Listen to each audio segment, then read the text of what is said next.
आई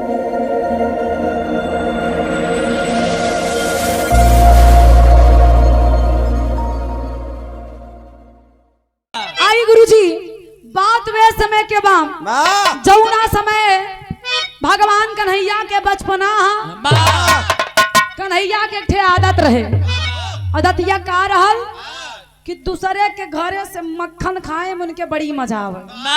चोरी करे में दिखाई ई हमरे बिरादरी के बात है ना कैसी चढ़िया दिखाई। तोहार हम छेना के रस वाला चाय बताऊ ना तो समझ में आ जाए। बात छेड़ी दूधे पिए रहू भाई ना। भगवान कन्हैया के आदत रहल गोपिका के दही मक्खन खाए के। गोपिका के दही मक्खन मो खाए और कंकड़ मार के उनकर मटकी फोड़े। अब राधिका जी परेशान बर्दाश्त नहीं भई आके माई जसोदा से कहलिन कि ए माई तोरे घरे में दही मक्खन गाजा बा लेकिन तोहार बेटवा तोहार लल्ला जाके दूसरे के घरे से चोरी करके मक्खन खात हुवन। ये ठीक बात नहीं बा। अब माई जसोदा के दिल में बात लग गई। कहो हमारे घरे दही मक्खन इतना हमारी इकलौता बेटवा वो चोर वो दूसरे के घरे से दही मक्खन कहीं न बर्दाश्त ना हो। तैयारी दोनों कैलिन का दू लाइन के सखी में कहना बा।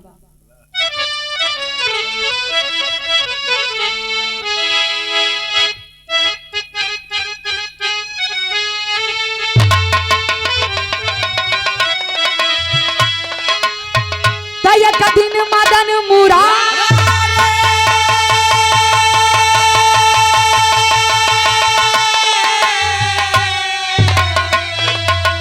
अपने मन में रहे बिचारी बदला राधा से हम ले भैया जरूर।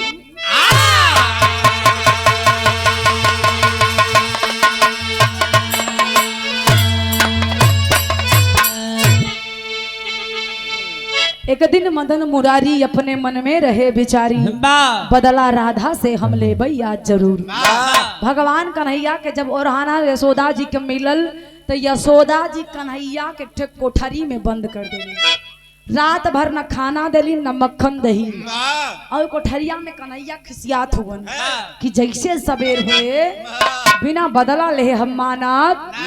कन्हैया जी विचार कैलन सवेरे माई जसोदा कोठरी खोललिन कहलिन ए कन्हैया एक काम करिया आज के बाद बेटा केहू के दही मक्खन मत खइया। बड़े भैया मनोज यादव बेसार के ऐतिहासिक धरती से दूसरी बार 201 रुपया के आशीर्वाद मनोज भैया के पांव छू के पहले की आशीर्वाद के प्रतीक्षा है। कन्हैया कलन माई कान पकड़त बानी आज के बाद केहू के दही मक्खन ना खाए। यार तो कान पकड़ ले लेकिन यार चलल हुआ यमुना जी के तीरे। जब यमुना जी के तीरे गए तो दिमाग में बदला वाली बात गूंजत बा। कन्हैया एक माया रचलन माया का कैलन भैया बिरहा में टेरी के लाइन बा।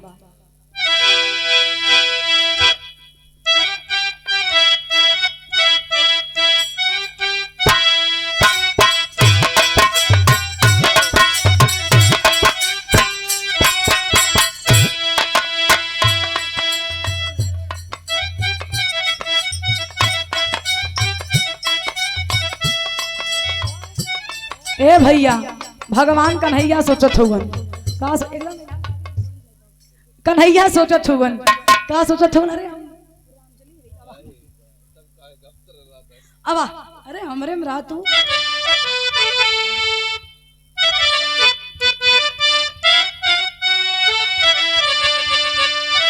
मुरारी बूढ़ा केवट बन गए।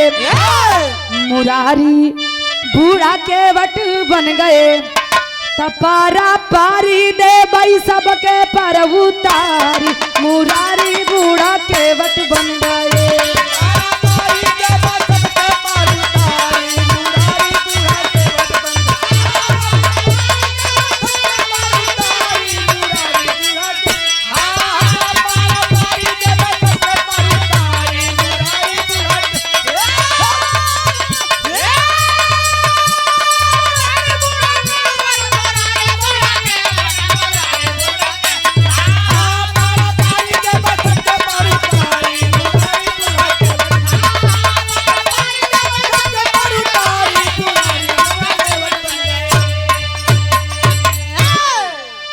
पारा पारी देबई सबके पार उतारी मुरारी बूढ़ा केवट बन गए।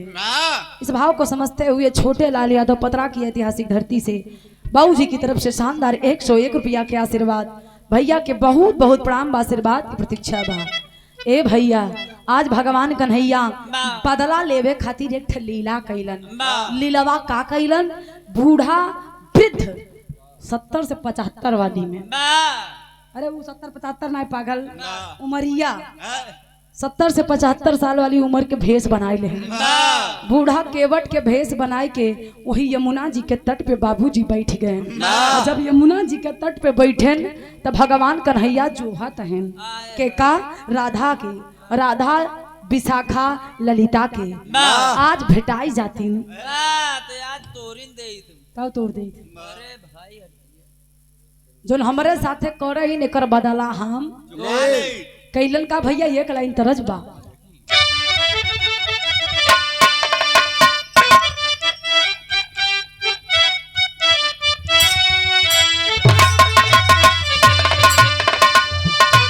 कहीं मोर पिछवा रवा सोनार कई दुकानिया,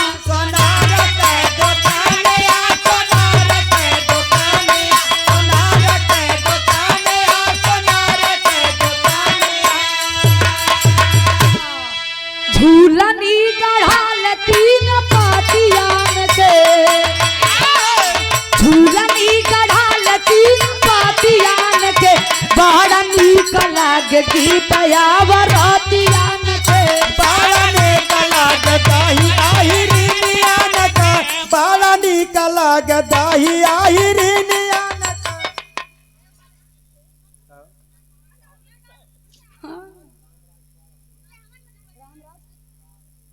राम राजपाल असुड़ी के ऐतिहासिक धरती से 101 रुपया के आशीर्वाद।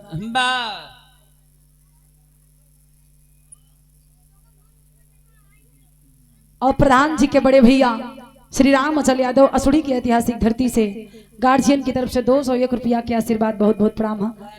देखा ई मूर्ख इंसान कहा था बड़ा नीक लागे दही यही रहने की बिरादरी में आके हमारे एकदम तू खड़ा हो जाता, खड़ा हो तो और स्वागत कर दिया। खड़ा हो नहीं, खड़ा हो जा, लोग जान ले कितना बड़ा तू ज्ञानवान है। खड़ा हो जा रस तो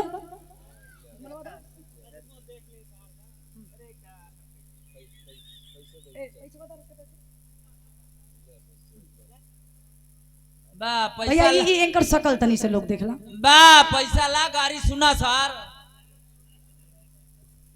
नहीं गाड़ी नहीं, गाड़ी फाड़ी नहीं, इसके ये लोगन के दिखा दा, ये लोग बैठे लोगन देखा इनके शकल देख लो, हाथ जोड़ ला, हाथ जोड़ के माफी मांगा था, मांग लेला, आज के बात ना करबो, कान पकड़ा। हाँ पागल बिरादरी में हमरे आके बा अब बिरादरी के बुराई बा यही जाति जानते हो का हुवन, बा का हुवन बा तो हर सारी कुरुई फोड़ नहीं भाई, आज के बाद कभी गलती की हम मत बा ठीक। दैया हमारे हड़िया में पक कैले बा तोहर हाड़ी सही है। हां किना जाना था ई सही का छोन बा पकावत है तोर सही है, पहुंचाई ना हड़िया में। ए भैया लेकिन तनी से गितिया के बदल के उड़ गई कैसे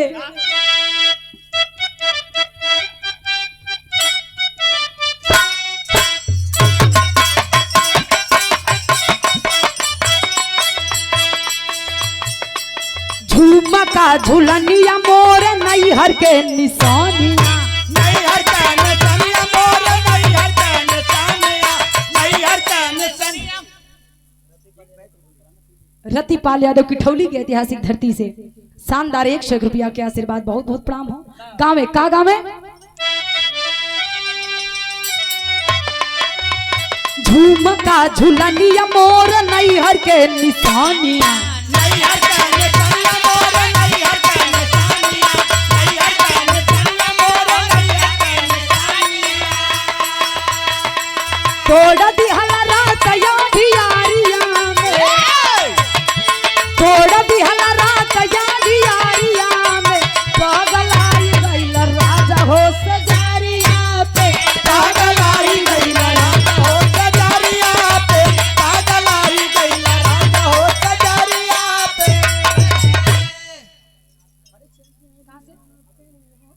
के गार्जियन श्री अमरनाथ यादव अचूड़ी की ऐतिहासिक धरती से शानदार 201 रुपया के आशीर्वाद, बहुत बहुत प्रणाम हो।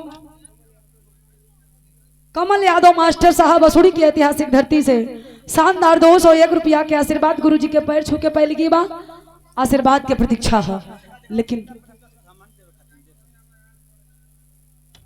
लेकिन ये पंचो आज भगवान कन्हैया लीला दिखावत हूँ।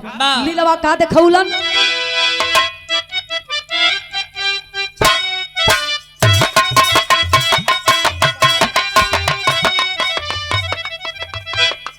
लीलाधारी श्याम यापन लीलावा दिखावले।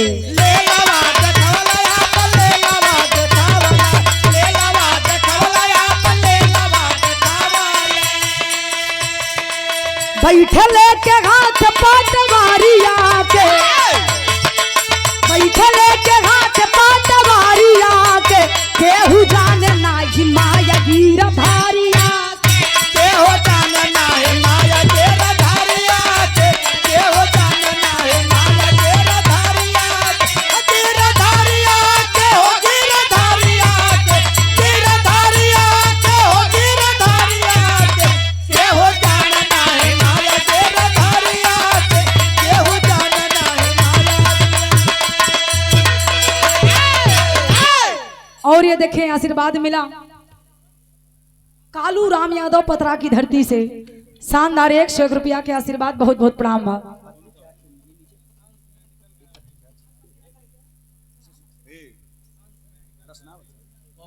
अंश मेडिकल गड़ौरी डॉक्टर रजनी कुमार डॉक्टर साहब की तरफ से शानदार 101 रुपया के आशीर्वाद, बहुत बहुत प्रणाम हो। आशीर्वाद की प्रतीक्षा बा उपस्थित जनता जनार्दन के प्रणाम बा। डॉक्टर साहब के बार बार प्रणाम बा, काहे कि ये लोग लोगन के जिंदगी बचावे, ये लोग खुश होलन। वाह कि आदमी मरत रहा तब वो लोग इंजेक्शन लगा के लोग पैसा ले लेला भाई। तो के बतौलस मास्टर साहब बतौले हूँ, आखिरी में 80,000 रुपया लगा के ले लिए हैं, जब भैया मर गए आदमी। पागल इहे लोग तो भगवान हुवन, भगवान ही शरीर के देले हुवन। माई के गर्भ में ही शरीर के भगवान जब देलन तो ई जान के ई जिंदगी के बचावे वाला सिर्फ डॉक्टर साहब होलन। इनके आला का कमाल हो जो आगे आला लाले रहे नहीं लोग।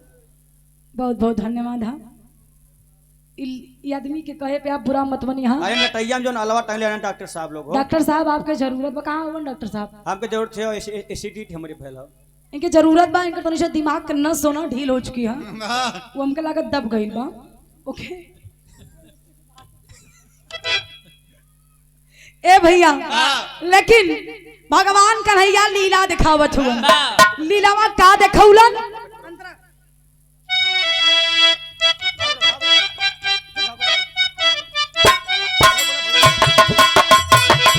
साथी हन के साथ राधा गायली देखा,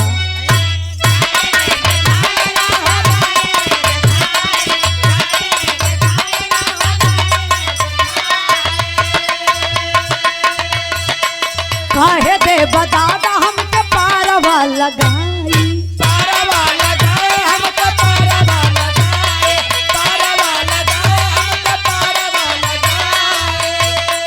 इतना बोझ हमसे ना खवाइया के, इतना बोझ हमसे ना खवाइया के, केहू जान नाही माया गिरधारिया के, केहू जान नाही माया गिरधारिया के, केहू जान नाही माया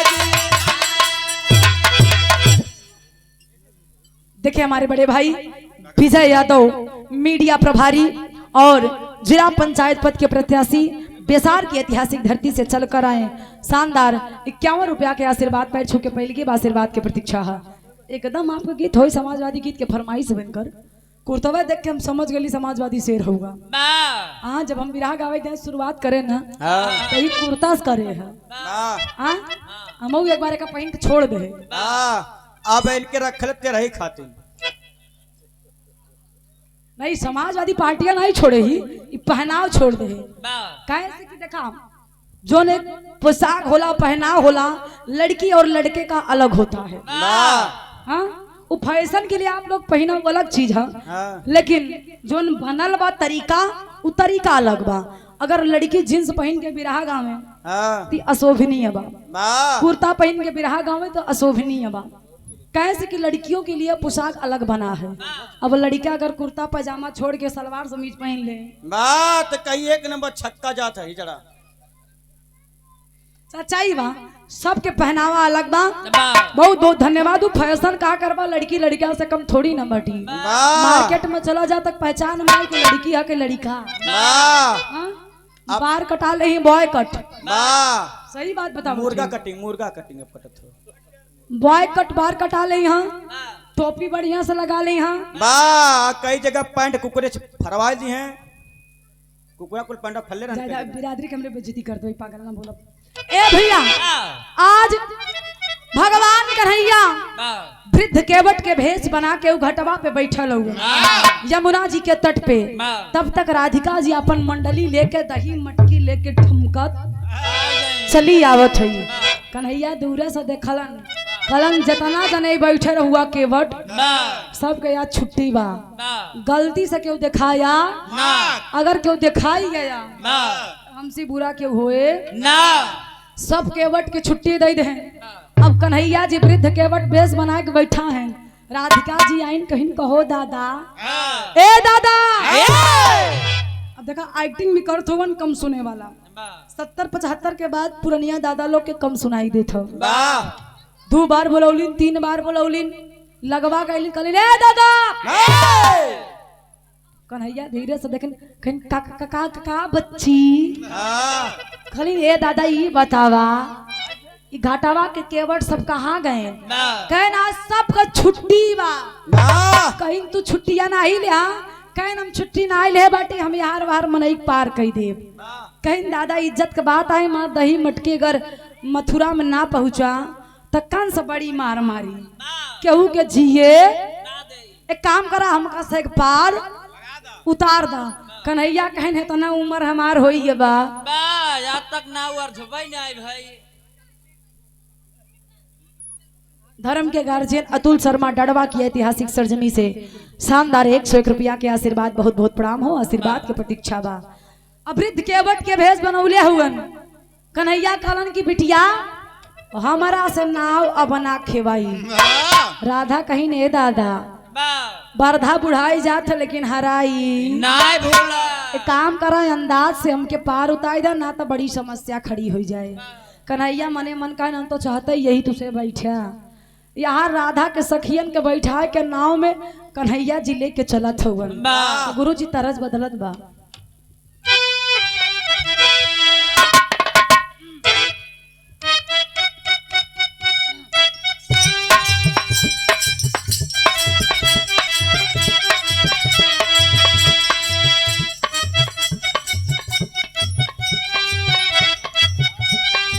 सही हो।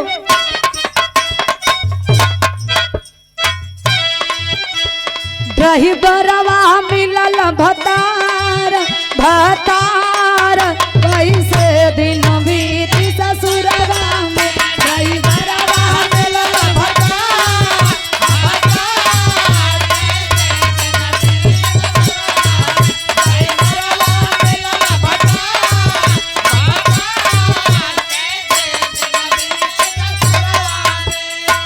कन्हैया जी नाव लेके चलत हुवन धीरे धीरे।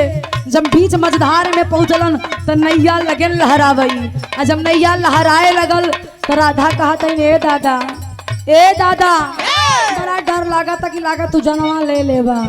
बुढ़ऊ दादा कहलन एक काम करा, तोके से के अकल कम रहिल का, बतावा ई उम्र में इतना जनी बैठ गई हूँ। राजू वर्मा गड़ौरी खुद ट्रैक्टर वाले गार्जियन की तरफ से 101 रुपया के आशीर्वाद। राधा कहत है बूढ़ा बाबा के बनहार, अरे हार बोली है राधा ललिता से।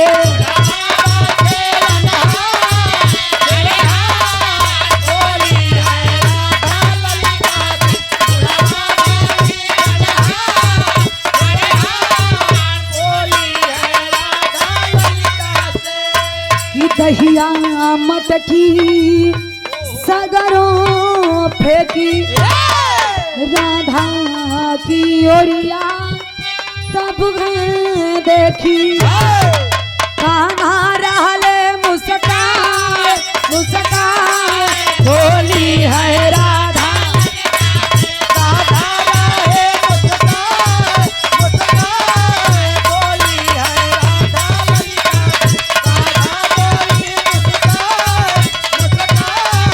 बोली है राधा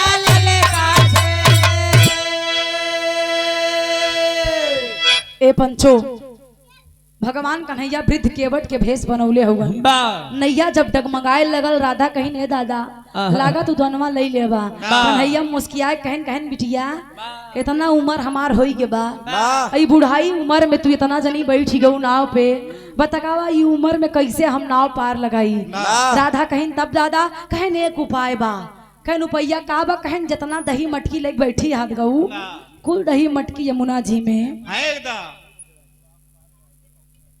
सुभाष पाल ड्राइवर असुड़ी की धरती से और पप्पू यादव दोनों भाई की तरफ से शानदार 101 रुपया के आशीर्वाद बहुत बहुत प्रणाम हो उपस्थित जनता जनार्दन के प्रणाम बाबू हो आज राधिका जी कौलिन की दादा तोहरे नैया पे हम लोग यही खातिर बैठे कि नैया से दही मटकी ऊपरवा उतार दे।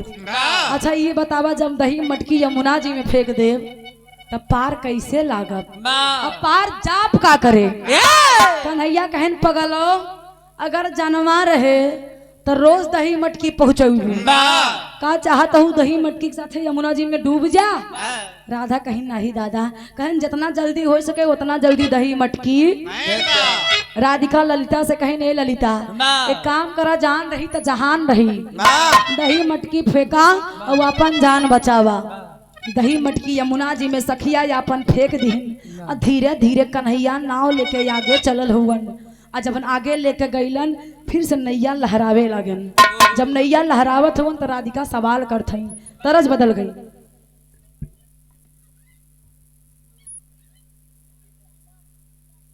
अच्छा तो भाई हम सोचे बनारसी पुरस्कार कहाँ से आई है हर्षित यादव गाजीपुर की धरती से ये शानदार 101 रुपया के आशीर्वाद ई बनारसी हाँ यही बनारसी पुरस्कार बा बहुत बहुत धन्यवाद बा हीरा भैया तू जिन ले हाँ ये नहीं करके रहा है बा खोखवा इनसे ले लिया तरज बसोर की रामदेव उस्ताद के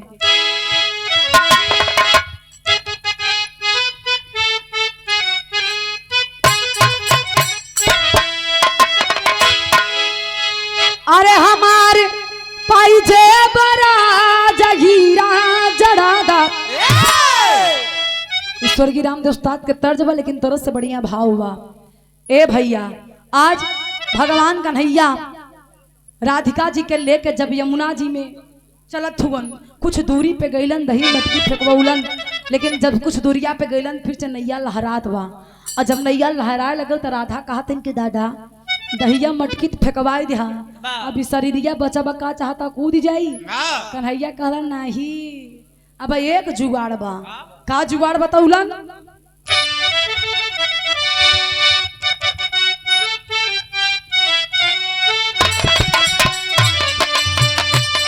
बाहवा ग्वालिनी जमुना बीच में गगनमा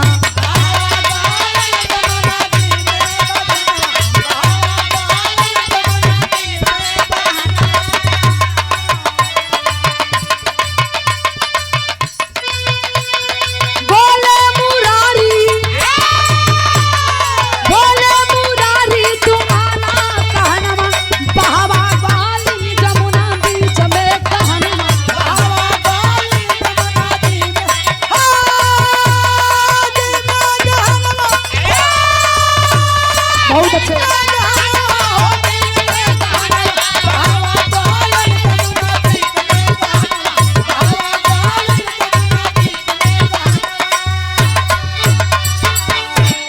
कहा गहना उतारी सब फेंकई पारा पारी तो धीरे धीरे नैया चलावई गिरधारी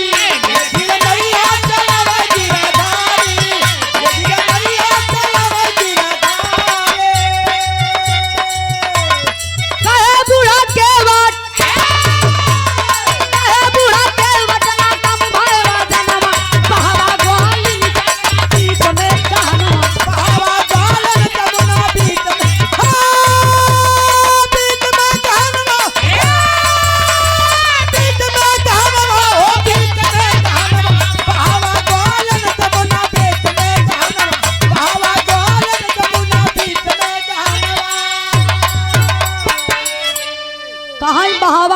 जमुना बीच में कहा नवा कन्हैया देखा बदला कैसे अपन चुकावत हुवन।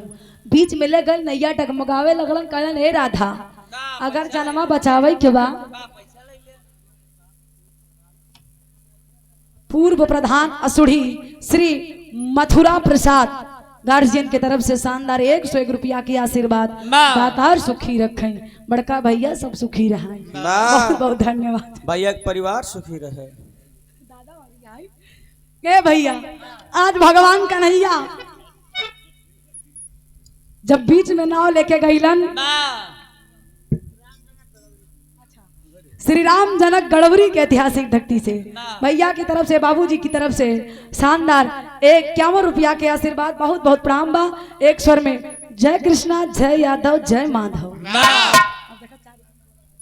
ए भैया भगवान कन्हैया कलन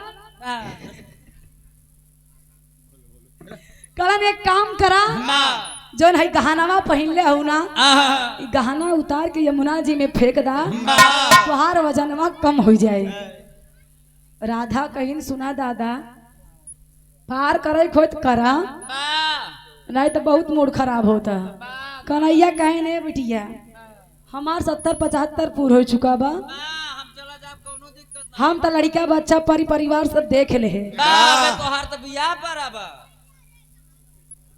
के कर। अच्छा तो को कैसे पता उनकर बियाह पर? अरे भाई बा वो समय सतवा ही रहा था ना उन्होंने के। ए बाबू भगवान कन्हैया वृद्ध केवट के भेष बनौले हुवन, कहलन की सोना हम तो सब कुछ देख ले बानी, तुहार तो न आधी बीतल न तिहाई। एक काम करे गहना उतार के फेंका, जिंदगी रही तो बहुत गहना बनवाई लेबू। अच्छा हम बताई ला मेहरारू के सबसे ज्यादा अगर प्यारा कोनो चीज बा भैया तो गहना बा। मेहरारू से अगर कही अपन गटई काट के दे दे तो हो सके तो दे दे हैं, लेकिन कह दिए गटैया वाला चैनिए दे दिया कहिए भैया चैनिए जिन मांगा। हाँ जन्मा मांगला जन्म ले चले कहे से कि बहुत मेहनत से बनवाए ही। मेहरारू के अगर सबसे ज्यादा प्यारा कुछ बा तो गहना बा। मर्द के चोरी से पैसा चुरा बनौले हिला। ए भैया आज राधा कहलन कि हमार माई दही मक्खन बेच के तोहार माई तो राधा देखा तही तो कहा तो हमार माई राधा कही राधिका जी कहलन कि हमार माई दही मक्खन बेच के इतना गहना बनमौली और तू दादा एक झटका में यमुना जी में फेंकवा देता। कन्हैया कहलन पगलो जिंदगिया रही तो बहुत गहना बनी। अबे मुंह देखै के कर तोरो मुंह देखै लायक ना रह। राधिका जी करेजा पे हाथ धरिन, सखिया से सब गहना उतरवाए के यमुना जी में फेंक दी। अब धीरे धीरे नाव लेके कन्हैया जी आगे बढ़त हुआ। और जब आगे बढ़े ने भैया तो होखत का बा भाव बदल गई।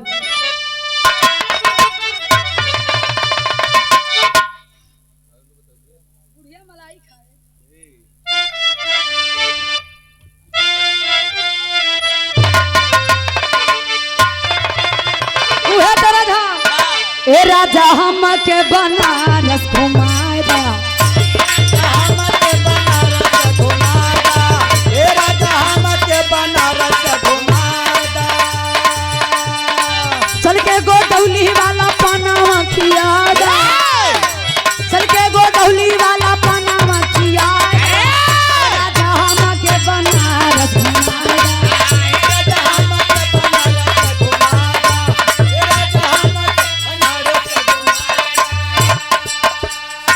बुढ़वा मलाई खाए बुढ़िया खाए लपसी, बुढ़वा मलाई खाए बुढ़िया खाए लपसी, ई पुरन की हो खाए बुढ़िया खाए लपसी। केहू से काम ना पतैया पिए पे पसी, केहू से काम ना पतैया पिए पे पसी।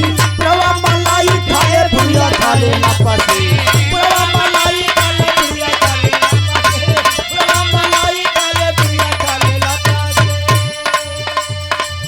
भगवान कन्हैया नाव लेके आगे चलल हुवन तो एक थे और माया कैलन, कहलन हमरे दिल के ठंडकी तब पहुँचे जब पूरी तरह से हम बदला ले। तब मन में विचार कैलन आखिरी बदला ले लेन। कवन बदला ले लेन?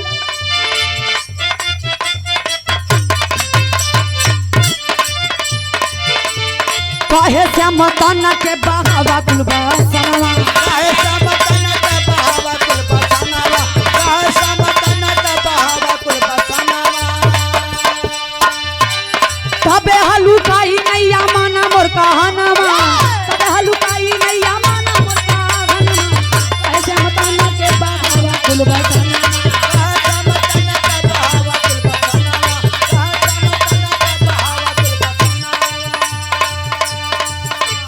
काहे केवट बूढ़ी भैली हमारी नजरिया, काहे के मजबूरी बनी हमारी नजरिया, काहे के मजबूरी बनी हमारी नजरिया। पानी को देखात नहीं थे तो हरी शरीरिया, पानी से देखात नहीं खे तोहारी शरीरिया, पानी से देखात नहीं खे तोहारी शरीरिया। सारा जानी देर माना हमारो कहानवा, सारा जानी देर माना हमारो कहानवा। श्याम तानी के बहावा कुलबा सनवा, काहे श्याम तना के बहावा कुल बसनावा, काहे श्याम तना के बहावा कुल बसनावा, काहे श्याम तना के बहावा कुल बसनावा। ए भैया भगवान कन्हैया जब कुछ दूरी पे लेके गईलन कहन राधिका ई नाव हमारा थामत नहीं बा, ना बुढ़ाई आएगा कितना वजन हमसे ढोवाई। ना राधिका कलिन दादा आप का करी, दही मटकी फेंकवा देला, गहना फेंकवा देला। अब का ऐसन करी कि नैया के वजन हल्का हो जाए। ना कन्हैया कहन एक उपाय बा, कहीं नू का कहन जितना जनी बैठी हो ना, जोनी लहंगा चुनरी पहने हो, ई पूरा कपड़वा उतार के यमुना जी में फेंक दे। राधिका कहीं अरे बाप रे बाप, भाई बुढ़वा छठिया के कहो ई बुढ़वा पगला गई का, बा एकदम सठिया गइल। ई बुढ़ाई अवस्था में का बोला था। कली ने दादा तोहार दिमाग ठीक बा, बा ना ठीक हो तो ठीक करी। कलिन कहो तोरे सामने हम कपड़ा उतारब। बूढ़ा जन कन्हैया बूढ़ा केवट के भेष बनौले रहलन, कलन की बच्ची हमारे आँखी से लौकत ना तू गोर हूँ की करिया, मोट होत पाथर लंबी हूँ की छोट हमके देखात ना हो। लज्जा काली नहीं बुढ़वा ई कुछ झूठ बोलत बा। ना एकर पहले परीक्षा ला। राधिका जी अपन हथवा ले जाके कन्हैया के अखिया के सामने कैली। कन्हैया कहलन अगर तू शेर हऊ बा तो सवा शेर हमहू है। हमहू बानी। बा। कन्हैया जी ऐसे अखिया फरले हउवन, राधिका जी ऐसे 3 बेरी ऐसे ऐसे कैली, कन्हैया जी टकटकी लगौले हउवन। कहलन तू ला परीक्षा। जब 3 बेरी कन्हैया के सामने राधिका जी कैलीन ना चौथी बेरी अंगुरी में डाल दी नाखी में। तो के बताउलस राधिका कहीं ने ललिता लागत और सच्चो की बुढ़वा के दिखाई नहीं देत। एक काम करा अपन जान बचावे के बा तो कपड़वा उतार के यमुना जी में फेंक दा। अब राधिका ललिता विशाखा सखिया सारा एक एक कपड़ा उतार के यमुना जी में फेंक देनी एको शरीरी पे वस्त्र ना सारा कपड़ा उतार के जब यमुना जी में फेंकली। लेकिन एक चीज ना फेंकली। वो कौन चीज? ब्लाउज का बच्चा के तो के बताउलस। ये मास्टर साहब सब बतिया ये बतावेलन, ये बतावेलन हम। तू लोग सुधरवा की नहीं। बा राधिका जी बा पूरा वस्त्र विशाखा जी उतार के जब यमुना जी में फेंकलीन शरीरी पे कहू वस्त्र नहीं बा। आ बा अरे ब्लाउज के बच्चा था भाई। ए भैया बा कन्हैया जी धीरे से तिरछी नजर से देखें, अरे हाय सिनेमा घर कहें अब हमरे कलेजा के ठंडक मिली है। आज हमार बदला पूरा खूब मरवाए रहू। हाँ कैसी? अरे माई से हाँ उ डंडा की मार हाँ माई से ऐसे बोला। ए भैया कन्हैया जी कलन अब हमरे दिल में ठंडक पहुंच गई। हमारा आज बदला पूरा हो गया। तिरछी नजर से देखे ना मुस्किया के ले जाके झटका दिन पार काय देना और जब पार भैली तो सखिया भागत हैं कौनी तरफ जंगल की तरफ अपने शरीर के ढके खातिर गैलिन तो गुरु जी पापट के लाइन है।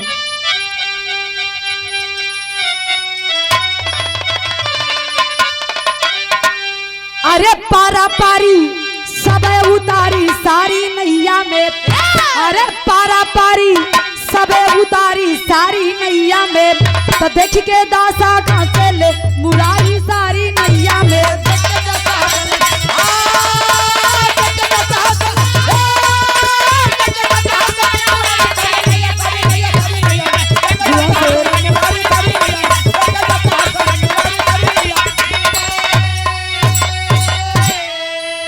अरे जमुना जी में सारी साया सबई दी फेंकाई हो।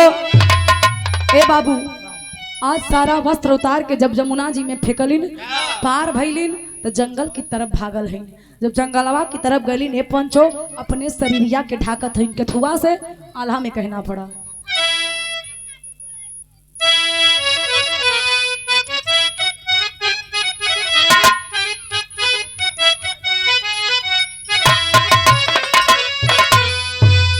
जग के पालनहारी गिरा धारी बनवारी बाबू,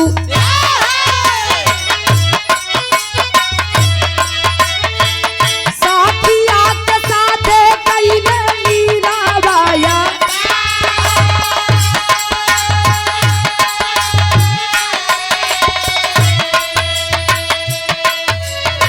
नैया से उतारी के हो ढाके लागी तनवा पंचो।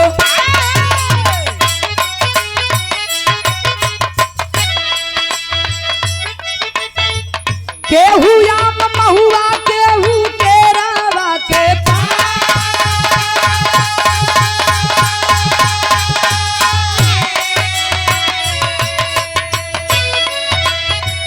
केहू आम महुआ केहू केरा के पतैया भैया,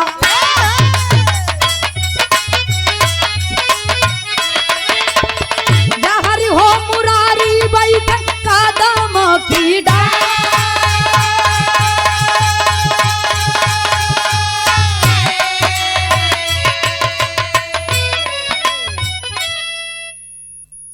और ये देखे सम्मान मिला वाहन चालक कल्याण संगठन उत्तर प्रदेश जिला अध्यक्ष जौनपुर बड़े भाई ब्रिजेश यादव बेसार की धरती से मीडिया प्रभारी सुनील कुमार गौड़ है भैया, सुनील कुमार गौड़ भाई की तरफ से 101 रुपया के आशीर्वाद, बहुत बहुत धन्यवाद बा। उपस्थित जनता जनार्दन के पैर छू के पहले की आशीर्वाद के कामना बा। लेकिन ए पंचो आज सखिया अपने शरीर के अपने अंग के ढाके खातिर केहू आम के पाती केहू केरा केहू महुआ केहू ढाक केहू बबूरे का बबूरे के पाती नहीं के शरीर में ढाके ले खइयो बा। हाँ तो जहाँ ढकी सबसे बड़ा पत्ता होता है, सबसे बड़ा होता ना, सब अपने शरीरिया के ढकत है। तब तक भगवान कन्हैया कदम के वृक्ष पे बैठ के बांसुरी के धुन छिड़ले हुए, और जब बांसुरी के धुन के आवाज राधिका के कान में पड़ल तो राधिका कहलिन ओ हो ई और केहू नहीं ना वो छिनरवा है। इसे बोले के चाहिए अब भाई वो उनके छिनरा कहा था लोग। दाई जाना अपन नाई। भगवान कन्हैया के समझ गई राधिका थी, मने मन बड़ा शर्मिंदा भइल। अरे बाप रे बाप, आज तो बड़ी बेइज्जती भइल। ई कन्हैया अपन बदला लेलन, हमनी के निर्वस्त्र शरीर के देख लेलन। कन्हैया के सामने राधिका जी गईलिन तो होखत का बा।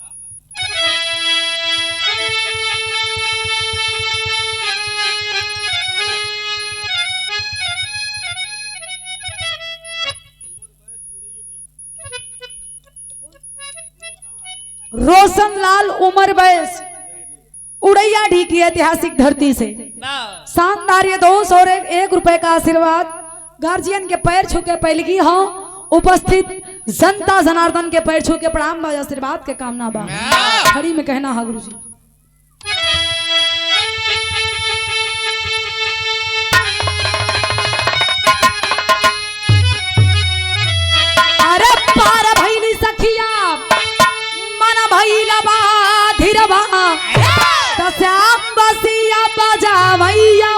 तीरा।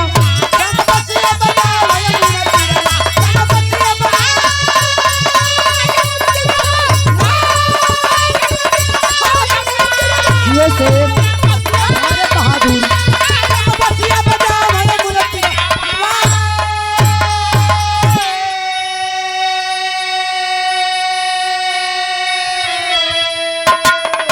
बसिया के धुन सुन के सोच सखिया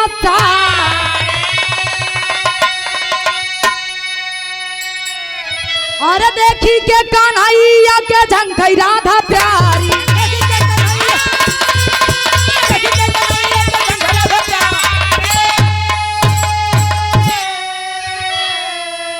अरे शरम के मारे सबही के अरे उठत बाप पीरवा तो श्याम बसिया बजावई जमुना तीरा।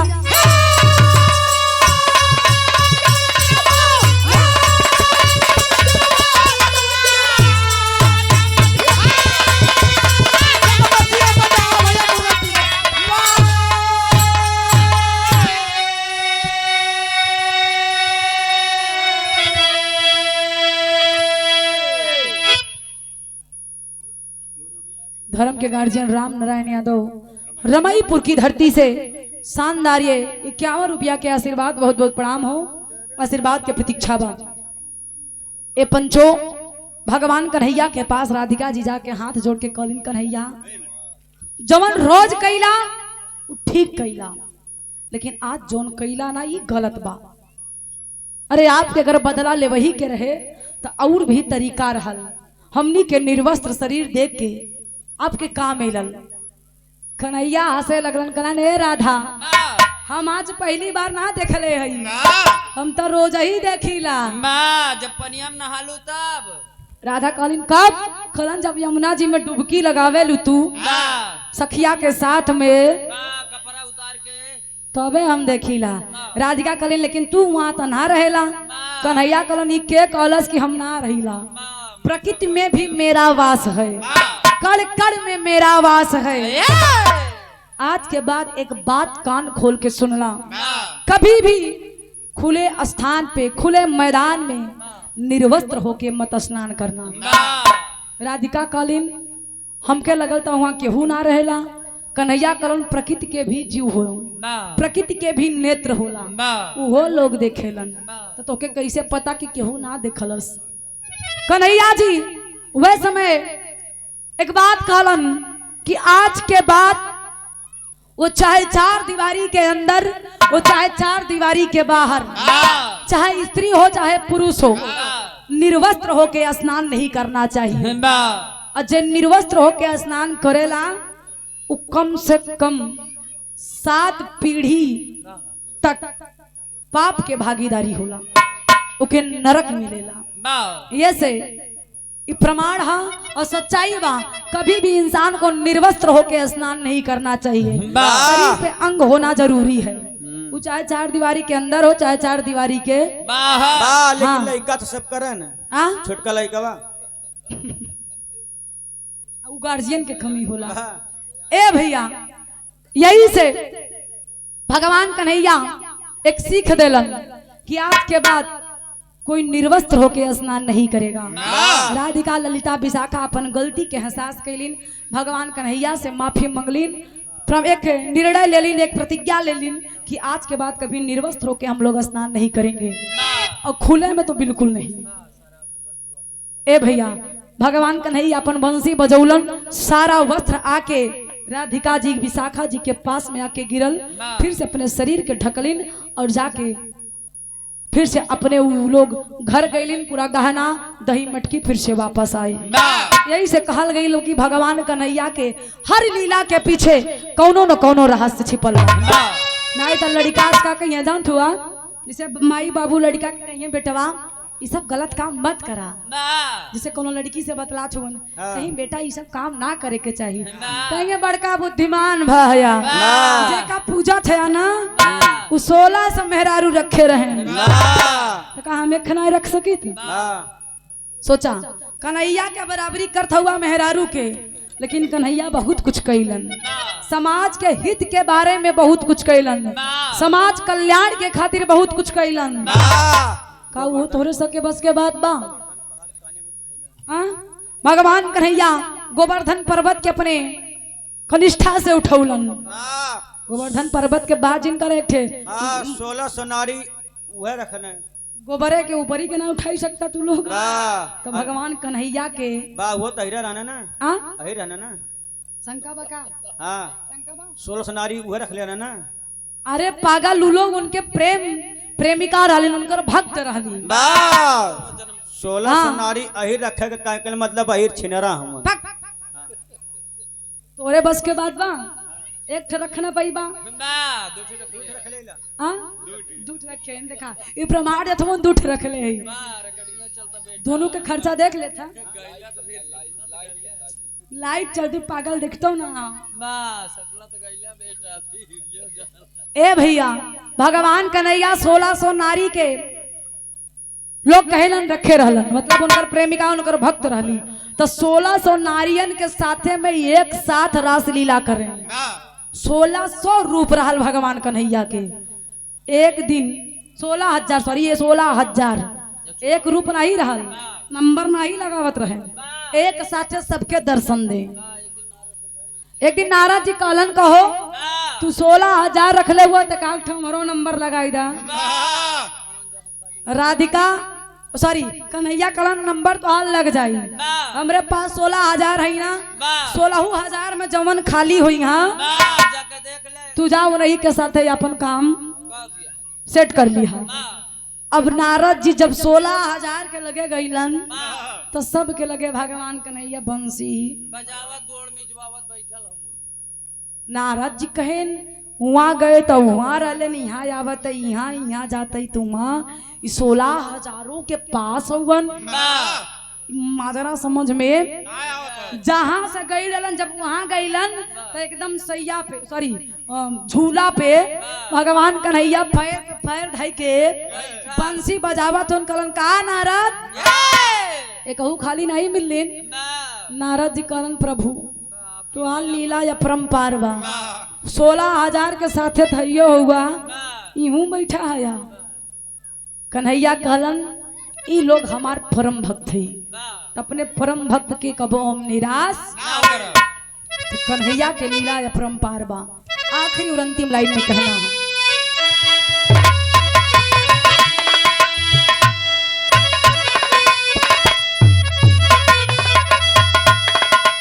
गुरु बिहारी गुरु गणेश धन्य प्रभु की माँ।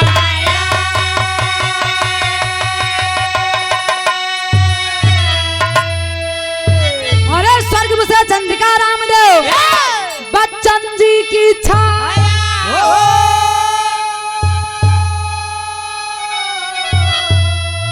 अरे मुरारी बूढ़ा सोचे मनना, मुरारी बूढ़ा केवट बन गए तो ज्योति गया कभी के रक्षक है गिरधारी। मुरारी बूढ़ा केवट बन गए।